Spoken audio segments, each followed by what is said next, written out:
I regularly hear leaders in organizations and teams say, yes, we are a learning culture. We always learn from our mistakes. Yet, are we learning only when we are putting out fires and we come to the rescue? Do we have a system to learn regularly? Today, I will talk about a tool I use with teams to ensure addressing issues on time becomes a constant. Let's listen.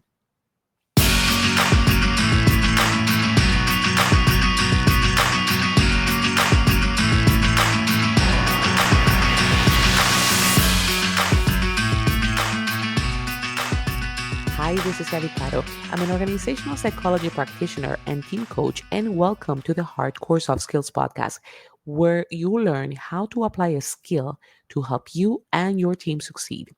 Soft skills make hard skills work, and in each day, I get more and more proof that this is the case. You can have a team of technical superstars, people who thrive in their jobs, yet, if there is a lack of quote unquote soft skills to be able to work with others, communicate effectively, and address conflict in a healthy way, projects and products will fail. Talking about failures, let's talk about how we address it in a team. If something is not working well or a project has failed, we tend to first play the blame game around what went wrong, either lack of leadership, not planning enough, planning too much, not having clear goals. Then we say, next time we'll do better. We learned our lesson. Yet, here are two problems with this. Oftentimes, we just forget and not keep track of the actual improvements to be made. And second, we have failed to create a venue or a system to address these issues, to address conflict in a healthy way and reflect of what went wrong and why. Research shows that teams that do reflect on their work, that teams that conduct debriefs or reflection, they outperform those that do not by over 20%.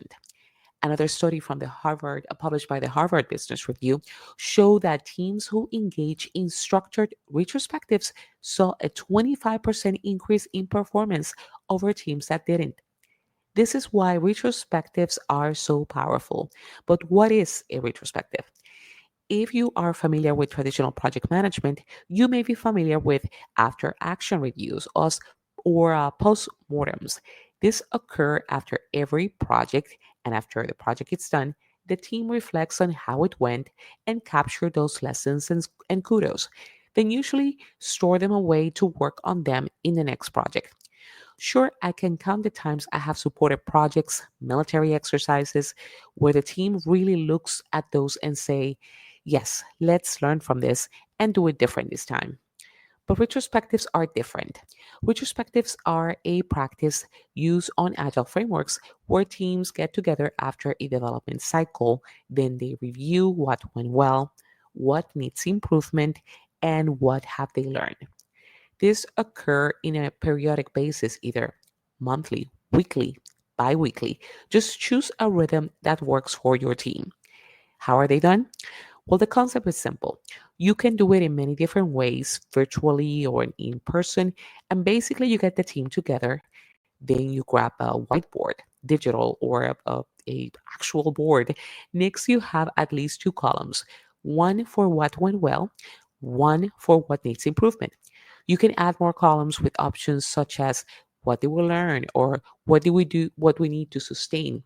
The key is to address the good and the bad. You can have a facilitator acting as the independent person to capture or guide the conversation. The facilitator ensures all feedback is captured. After the discussion, the team decides then on at least one thing that should be improved, who is taking it for action, and discuss at the next retro the actual improvement. Yet, while it sounds simple, retros can go downhill very quickly. Let's talk about some pitfalls to avoid. One is focusing on people and not processes. I was in a team where the retros evolved into sessions of finger pointing and blame. Instead of focusing on processes, the team members began to highlight mistakes or frustrations, leading to a very toxic atmosphere. To avoid this, get a facilitator that keeps discussions on track, focus on process and away from blame. Another pitfall is focusing on things outside of our control. This is useless because if there is nothing you can do, this becomes an exercise of complaining and hoping. Try to figure out as a team what can be done within the circumstances or constraints that you have.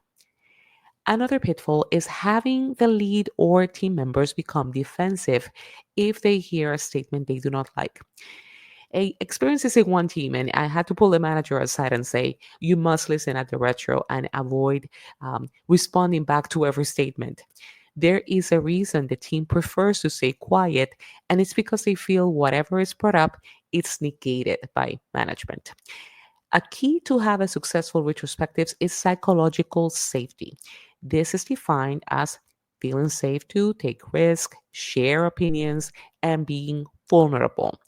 You may have heard from a study from Google called Project Aristotle, which investigated the behaviors of high performing teams, and it revealed that psychological safety was the most important factor for team success.